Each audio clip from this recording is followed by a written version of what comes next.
What do you think about the current team climbing to end trade talks and trying to bring you back to the team? Daryl Morey is a liar, and I will never be a part of an organization that he's a part of. Let me say that again. Daryl Morey is a liar, and I will never be a part of an organization that he's a part of anymore. All right, and welcome to Fast Break Breakfast NBA Podcast. My name is Keith Parrish.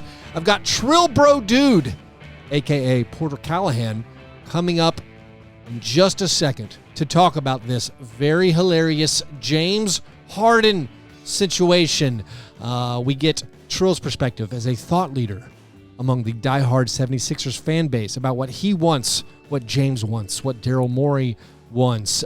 Trill does a great job of breaking it all down as James has thrown his GM under the bus and refused to play for any organization that he is a part of. Before we get into all of that, just a couple of news items.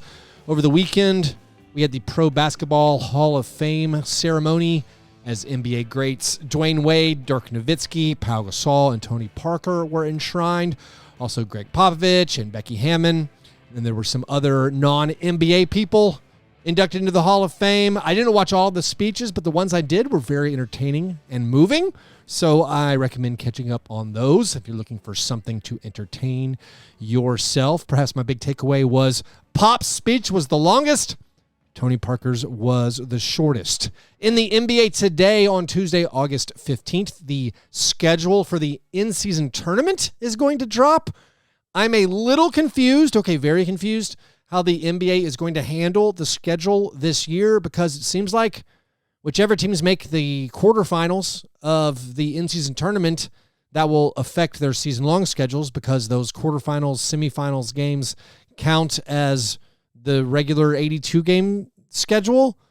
And so since we don't know what the matchups are going to be, how are they going to do the whole season-long schedule? Are they going to hold part of the schedule until then? So maybe with the release of the in-season tournament schedule today, which essentially is going to be, hey, here's a bunch of games in November, we will understand more about how they'll handle the entire schedule for the season. Anyways, today's episode is brought to you by Underdog Fantasy. For daily fantasy, best ball, and other fantasy games, you can play for cash at Underdog Fantasy. And if you use promo code FBBF as in Fast Break Breakfast, Underdog will double your opening deposit up to $100. So either click the link in this episode's description or use that promo code FBBF for a free $100 at Underdog Fantasy. Also, if you want to play fantasy football in a league with me and other listeners, head over to patreon.com/fastbreakbreakfast. Currently, I'm signing up people for a fantasy football league. It might be a huge league like last year, or we might split into two leagues this year. We'll see. But if you want to play, you have to be a Patreon supporter. If you join Patreon, you also get access to our Slack channel. Plus, you get a monthly bonus episode with me and John. So go to patreon.com/fastbreakbreakfast. By the way, John sends his regrets for not being available for some episodes. He will be back into this month. His work life has gone absolutely nuts over the past couple of weeks. He posted more details in the listener Slack, so if you have any more questions, head over there. If you don't have access to the listener Slack, well, by all means, get access. Sign up at patreon.com/fastbreakbreakfast. All right, now, let's talk with TrillBroDude.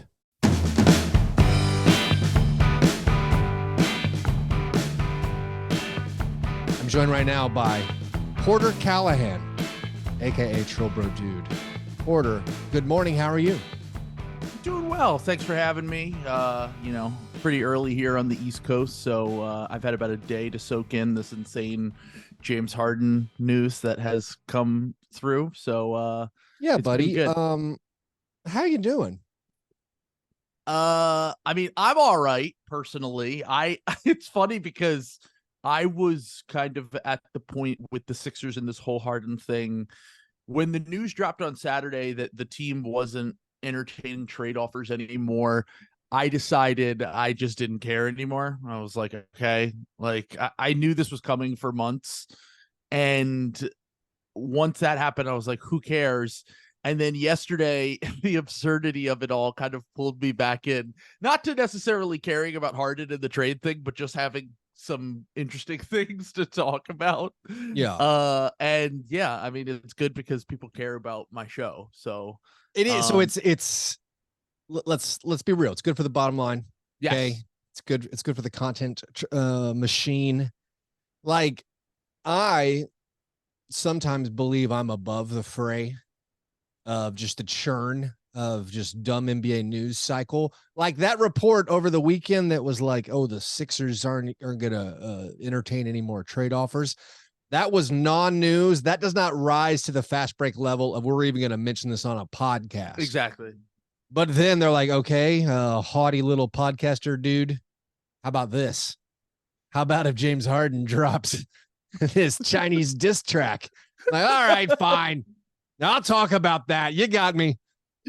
Yeah, like I said, just when I thought I was out, they pulled me back. That's right. That's right. Now, if Damian Lillard could step up and do something big, well, I'll start talking about you again, man. Let's go. All right. There's a lot to this, and one of my interests is how to, like, Sixers fans like yourself, like you say, you're like, whatever, I don't care. That's coping for me. That's it is 100%. That's refusing to actually understand how you feel. So, like, my interest is like, what do people actually want? Like, what does Harden want? What do the Sixers want? What do the fans want? But before we get into all that, Porter, it's early on the East Coast. Have you had breakfast? What's your breakfast? Yeah, I woke up about 30 minutes before we recorded, so yeah. I just grabbed. I think I literally had the same breakfast last time I was on. Which was peanut butter bar from Trader Joe's. I think we discussed peanut butter last time. Yeah, I was on, and so that's my go-to quick breakfast whenever we have, whenever I don't have a lot of time. Whenever you get roped into an early podcast, I got news for you. It's earlier Central Time than it is Eastern Time. I don't know. I know. How that works. Incredibly early. I have had no breakfast. There's no time. Right to the grind. I dropped my kids off safely at school. That's not a euphemism for the morning constitutional. I am now talking with, by the Porter. You go by TrillBroDude online. Mm-hmm. I say this without judgment, but is it because you have the most Nashville songwriter name of all time? Like, Porter Callahan is the most Nashville name that's ever happened. Oh, I didn't know that. That's interesting. I don't really know anyone from Nashville, but I mean, obviously Porter Wagoner, famous country star. Sure. I feel like Callahan, like Bill Callahan's a songwriter. I don't know. There's like, but put them together. It's a lot of syllables. It's not any traditional first names or last names. Again, not to be judgmental. I love your name. If I ever have another pet, maybe I'll name it Porter or Callahan. We're done with kids. Hopefully medically impossible. Although I hear life will find a way, echoing in my brain. No, Porter Callahan. It's a lovely name. Again, it's very Nashville. As someone in Nashville, it sounds like, oh yeah, did you know Porter Callahan's had the longest #1 streak, ever? It's like, oh, I didn't know he did that. Obviously. Yeah. No, I did not know that, but that's a good thing to hear. The name TrillBroDude, actually, I was very into. So first off, I went to Penn State. Okay. So that was 10 years ago. I graduated. Paterno. I was there for that whole thing. And which part? Which one of the? Let's get specific. I was there for which all one? Of it. When the news broke, you were there for like 2 decades. What are we talking about? You were there when the news broke. No, yes, I was there for not when the incidents occurred. I think you're too young. Okay. No, a little too young. No, I was there in 2011 for when the entire national media. You were protesting that you wanted the Joe Pa statue to stay up. Absolutely not. You were not. I did not. No, I was. There's a murky area. I've watched the documentaries. What did he know? Sure. When did he know? Yeah, no. Was he senile? I don't know. But when I was there, I was very into. I was listening to a lot of Houston music. I was listening to a lot of UGK and ASAP Rocky, who repopularized the term trill, which means true and real. I didn't know that. Thank you for educating me. He repopularized the term trill around that, which is comes from Bun B and James Harden's friend Bun B. who is part of UGK, Underground Kings. And they started that in the 90s. A$AP Rocky repopularized it when I was in college, and they called everything Trill. And Bill O'Brien was just hired by Penn State. So I changed my Twitter name at the time to Trill O'Brien because everyone did that with the name Bill. I get it. Yeah. I went by Trill O'Brien. He left. So I changed my name to Trilladelphian. And over time, I had a friend who passed away a few years ago, childhood friend who was very big on Twitter named TrillBroDude. And in his honor, in his memory, we changed our names to BroDude. So that's there's the whole history. Thanks for giving me that. Sorry for your loss for your friend. And thank you for educating me. The way your eyes glassed over when I said Porter Wagoner, that was me when you started saying UGK. I'm like, I don't I don't know. Bun B, he's the mayor of Houston. Man. He actually did run for political office and now runs a burger joint that James Harden is helping promote. So that's amazing. Are they trying to open any franchises in mainland China? Maybe that's why he's there. He's spreading the word about Trill burgers. That's what do you think about the theory that James Harden was merely playing the hits to the Chinese audience by throwing Daryl Morey under a proverbial bus? He was just saying, "Oh, you guys hate this guy Daryl Morey. Guess what? If you buy my shoes, you're the furthest from Daryl Morey you'll ever get." What do you think about that theory? Yeah, I mean, it's a great idea. There's no audience better than being in mainland China and dropping your ether diss track, like you said. So I think it's kind of a brilliant move. But the funny thing is, I mean, sure, when it gets picked up by media in China and in America, that's great. But when you're doing it at a charity event for children that are probably aged, I don't know, 5 Were to 9 there any years old. children at this event? I've seen the video from multiple angles. I haven't seen a child yet. Okay, I can't say, but I know it was for a child's charity, the event, apparently. Okay. So I would imagine there were some children in attendance at least. But it was very funny. Honestly, a smart, savvy business move, a smart, savvy way to get your way, like just dropping that. He knew if he said it in China, especially, it was really going to go international. So yeah, I mean, look, Harden's he's not a novice when it comes to this trade request stuff. This is not a Ben Simmons He's got the deepest bag in the league. Exactly. As Trey Kirby was That's a Trey Kirby Kirby joke.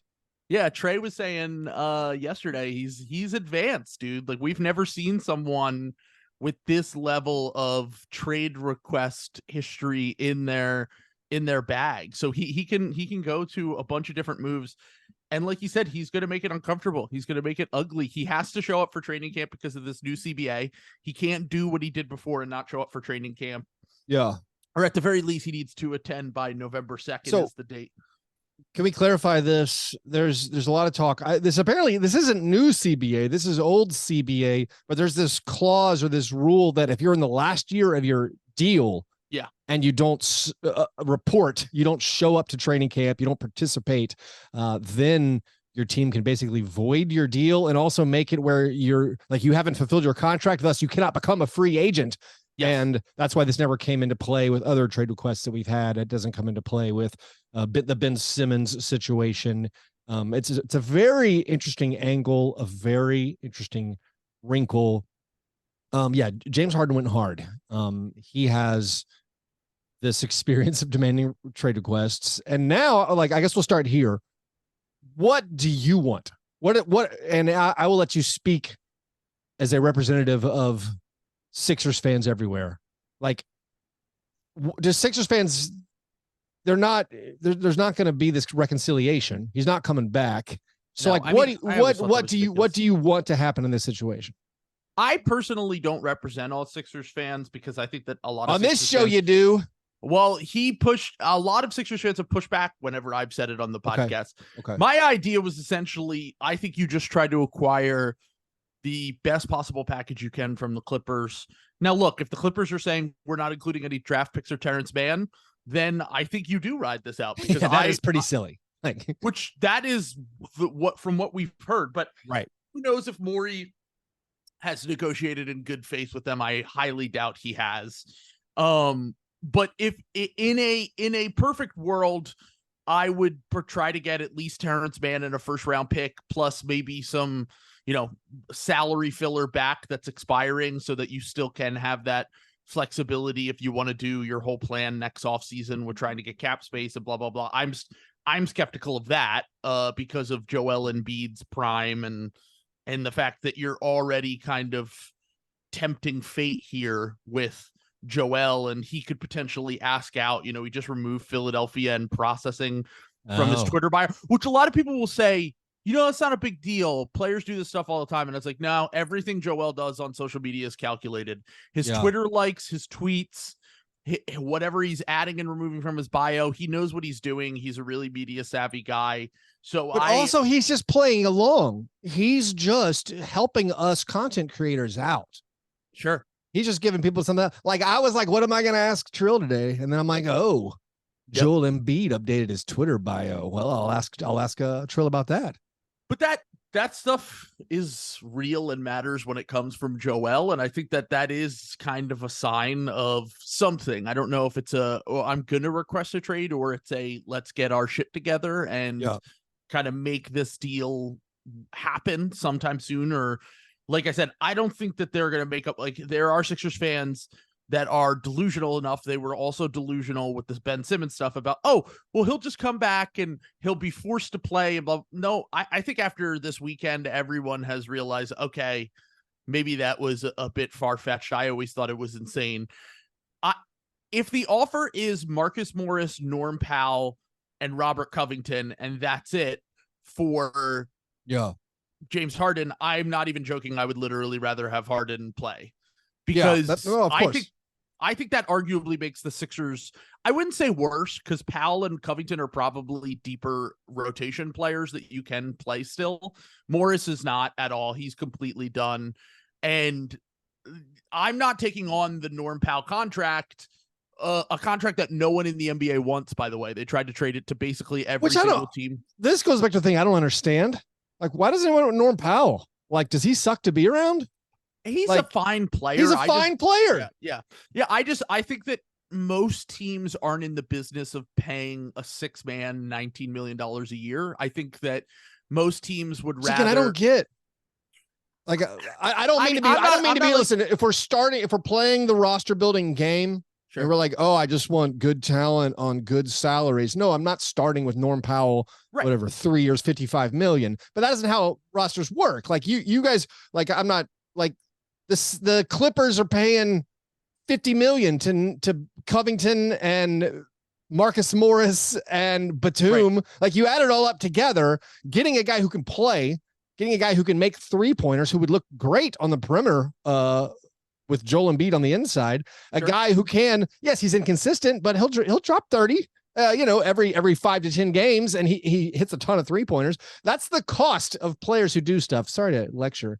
No, I don't disagree. I mean, I think Norm's contract is, like I said, I think he's mostly fine. I think that the league has always been a little bit lower on Norm Powell than I think media and fans in general. I mean, it's part of the reason why he's been traded twice in the last few years. He did get that big contract for a guy that is mainly a 6-man. He has started here and there, but look, if anyone would know, it's Sixers head coach Nick Nurse who coached him. If he was vouching for Norm, I'm sure that the Sixers would be interested. But then again, there's this.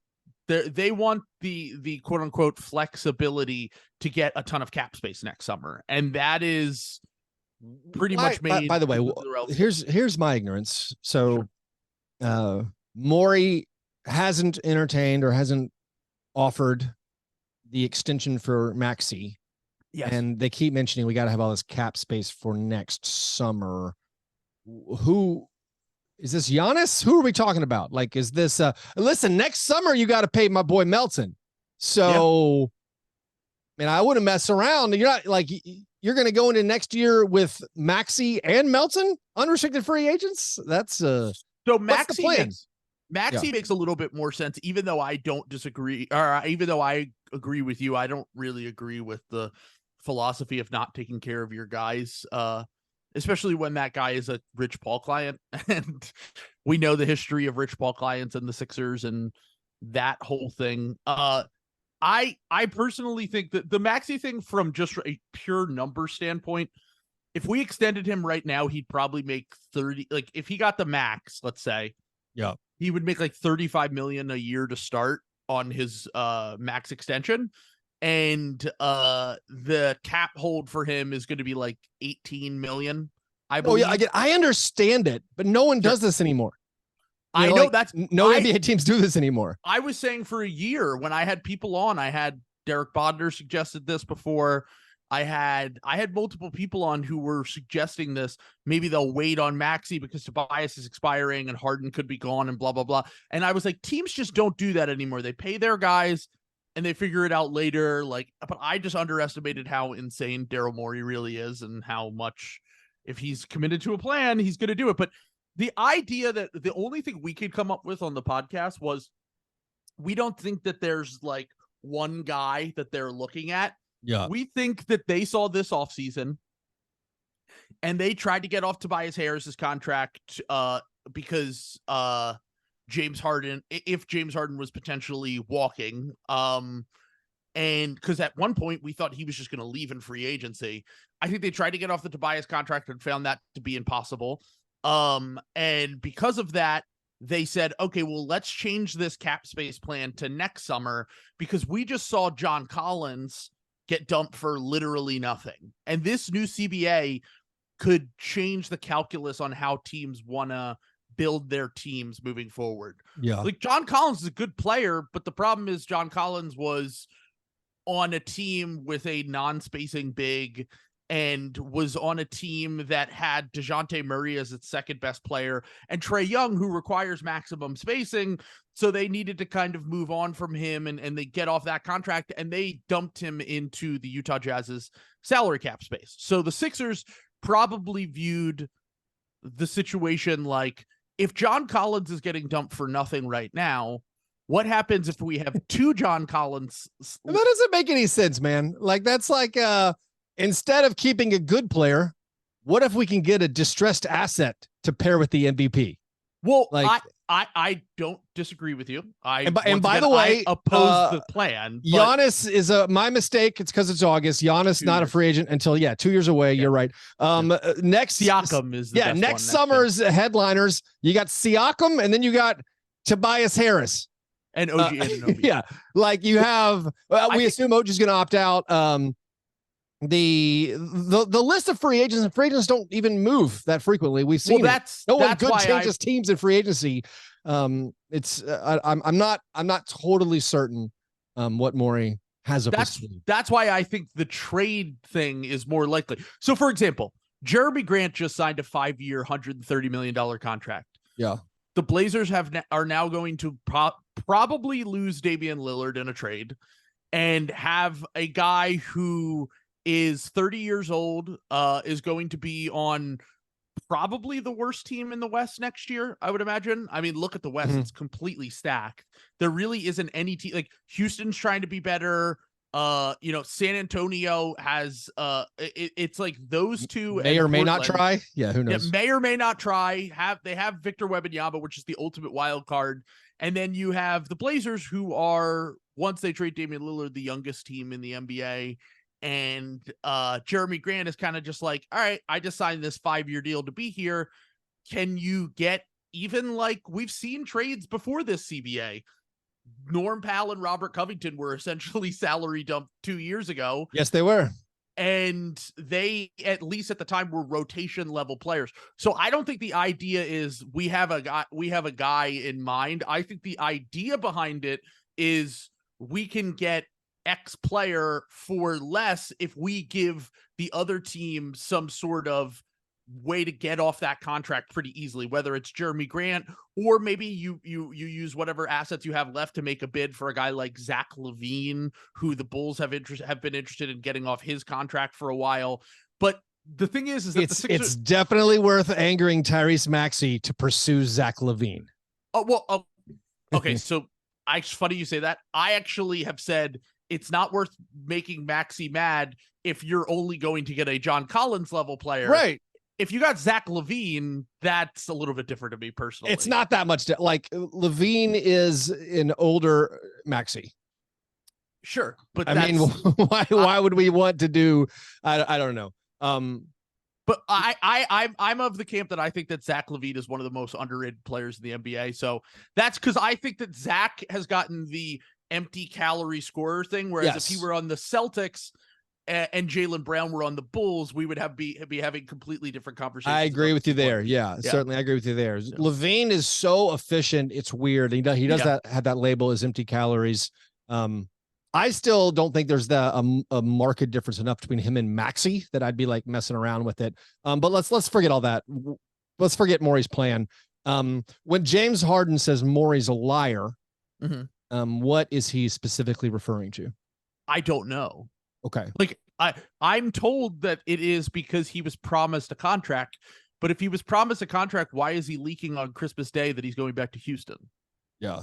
So that doesn't make sense. This goes back to the James Harden just situation of who James Harden is. That like James Harden is sort of a man without a country. He has like, I don't know. Does he have stands? Like our people? Yeah. So he does, but they're from Houston? Mostly Houston fans, but he has a lot of stands. Okay. Cause I didn't know, like, he doesn't necessarily have like a team he's specifically beloved by in my mind.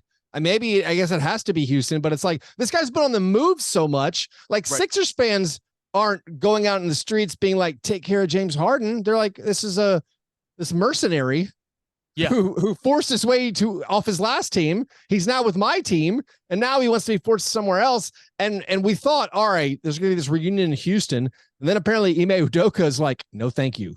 Like, I don't want that guy on my team. So it's weird where I don't understand what leverage he has. And so I don't know. That's just an interesting. To me, it's like I don't know what James Harden's hoping for. Like his leverage is so low. He wants a new team, the Clippers, to pay for him. I wish he was open to moving kind of wherever, like because like he'd be fun. He'd be fun on the Raptors. He'd be good on the Heat if they don't get Damian Lillard. Like I see like Timberwolves people being like, what if we get James Harden? I'm like, man, he would hate being on your team, but also I would watch that team. Sure. I mean, the best fake trade that I've seen so far was the Timberwolves trading Mike Conley and Kyle Anderson and like a first or two for James Harden. And I was just thinking, Mike Conley, DeAnthony Melton, and Kyle Anderson on the Sixers. That'd be my favorite team ever. Grizzlies Northeast. Let's go. Oh man. I'd be interested in that kind of deal because I think that Conley, at least for 1 year, will be kind of your spot starter. Anderson is, I think, one of the more underrated players in the NBA. I would like that kind of the thing is you can't trade any firsts. Timberwolves have traded all their firsts. They could do what the Suns did, where they just give whatever remaining swaps they have. Aren't we? We're almost 2 years away from Gobert. Hasn't like a future one loosened up? Is there like a 2030 we can shake free now? I was gonna say I don't know. I didn't look that up. Yeah, I'm not sure. I think that I'll say this much. I think Morey would be interested in that kind of deal. But if you are a team, the complicated part of all of this is that James Harden has such a unique contract because he signed that 1-1. Since he opted in, if they trade him, he can't extend anywhere else. Right. Yeah. So you're literally, for sure, you are paying for a rental for a guy who, one, might not want to be on your team, and two, has a history of, all right, I just want to go somewhere else now. So even if you're the Clippers, I understand why they're not giving up anything, because they might look at it like, wait, we're going to give up our last, Terrence Mann, who's at least a starting level player, a first round pick, 2 first round picks, whatever, for a guy who, if he comes here and the year goes to shit, then we're kind of stuck either paying him a ton next year, or we're looking at a situation where, he might not even stay here. He has no loyalty to anyone, like you said. So I think that they're worried about that. But at the same time, I think that the Clippers, especially if they don't want to extend Paul George and Kawhi without thought, like Zach Lowe has brought up time and time again. Yep. I think that they need to consider pushing in the chips all on this season. That's kind of where I fall with no skin in the game from the Clippers side. I'm like, what are you going to do? Just not be good? Like, you have Paul George, you have Kawhi. You're going to roll 40 games. You have you're going to run it back without, I mean, I guess there's the argument, don't dig the hole any deeper, but it's like, if we're talking about one future pick, and if we're talking about Terrence Mann, like, listen, like all hipster podcasters, I like Terrence Mann. He's awesome. Yeah. But the idea you wouldn't trade Terrence Mann, a guy who you don't start that frequently, who hardly ever plays 30 minutes a game, like Terrence Mann, who's 27 years old, by the way. He's not 22. He's like surprisingly old. Yeah. Like, that's the guy you won't trade. I'm also on like Nick Batum. Like, you wouldn't include Nick Batum and Terrence Mann. Like, we're not talking about even like a Bradley Beal trade, like multiple future first swaps and all your seconds. Like, we're talking about a 1-year James Harden who probably would re-sign with you. You're one of the few places he would re-sign. Like, stop messing around. You also, you have the matching salary because of that. Like, I don't understand why the Clippers, I mean, again, I'm someone who thought that like Morey should settle back on the Ben Simmons trade, and he ended up crushing that trade. Like, he did, but also, and don't get me wrong, I think that the Sixers very obviously won that trade just because if they still had Ben Simmons' contract, you'd have to use those 2 firsts just to get off the deal. You wouldn't trade Harden for Simmons right now? No. Okay. But that would be very funny. Just from a content standpoint, I'd get a few funny episodes out of it at least. Of course. But the one thing I will say about the Harden Simmons thing is that, you know, people don't really look at that year as the Sixers punning, but history shows even if you trade for Kevin Durant in the middle of the season, you can't win a title. Like, that's just kind of the only time that's ever happened was Clyde Drexler with the Houston Rockets in the 90s. And by the way, they won the title the year before that. So without Clyde Drexler. So like, I think it's really hard to trade for a guy in the middle of the season and make it work. And I think that Morey, the biggest fault of Morey's GMing and his tenure with the Sixers, and honestly the end of the Rockets tenure, is just acting like all of this is just numbers on a spreadsheet and not taking into, you know, Tyrese Maxey might be pissed, or, you know, you might ruin your relationship with Chris Paul if you tell him we're not going to trade you and then trade him in a few days. Like, that actually came back to bite him on the Sixers. Chris Paul had no interest in coming to the Sixers when he was still good with the Thunder. Yeah. And that offseason, instead of trading for Chris Paul, they had to trade for Danny Green, who we love Danny Green, but he's not Chris Paul. Like, so there are things that I think that Daryl Morey is going to have to learn. And I think this cap space plan is another thing where it's like, you're talking about punting on a season for the second time in 3 years, even though you technically didn't punt on the whole season 2 years ago when you traded for James Harden. It was in reality that not trading for a guy at any point during that season until it was literally the last second was punting on the season, even if you won the trade. Yeah. Let's finish with this. A little bit different. The NBA Finals last year, was that specifically hell for you and Sixers fans because you had Jokic? Who, like, all right, Jokic is the rival, and all Sixers fans are contractually obligated to be like, no, Embiid's better. And it was Jokic against Jimmy Butler. Yeah, that was and tough so it was like, what? Either one path is everyone is going to be like, yeah, that was dumb when we gave Embiid the MVP. And then the other path is, yeah, we traded away Jimmy Butler. We chose Tobias Harris. I know it's not totally true, but it's fun to say. Yeah, sure. So was the finals last year just a weird specific hell? Well, I've never been for Sixers fans. I think yes. I think ultimate hell for Sixers fans would have been Celtics Nuggets, because a lot of Sixers fans still like the Heat and like Jimmy Butler because they view it as ownership, kind of, you know. Yeah, I can see that. And Sixers and Philly fans in general are very spiteful. and they're like they would like nothing more than Jimmy Butler winning a title with the Heat and being like, "See, we told you." So there's that. It's because the Bulls fans are you'd rather be right than happy. I love it. 100%. And so relatable. I was never a big Jokic hater. I have friends who are Nuggets fans. I've always liked Jokic. I think he's a great player, but I'm also a podcaster. That's kind of, it's what we do. It's in our DNA. We have to. Yeah. But I thought that the Jokic stuff, I even thought the media earlier this year when Bill Simmons was calling him his personal hero and stuff, it went a bit too far with me. I was like, all right, we get it. We understand. Jokic is awesome.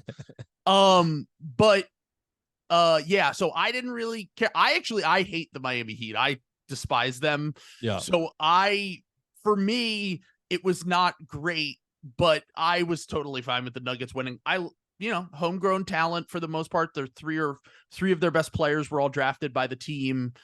They've never won a title before. I thought that was a cool story, but most Sixers fans, yes, were very upset. And now they're kind of some Sixers fans were kind of so mad at Embiid that they were happy that it happened. Oh, wow.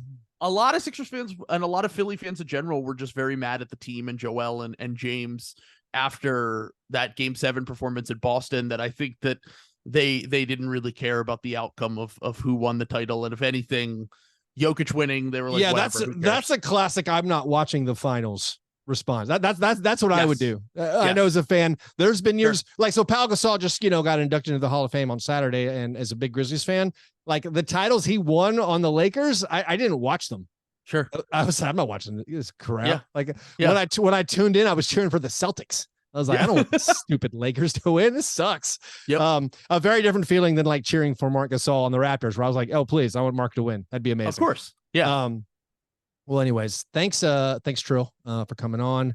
I would like to just put it out there publicly that I am very pro player empowerment, and thus I think Daryl Morey should do whatever he can to find a trade partner for Furkan Korkmaz.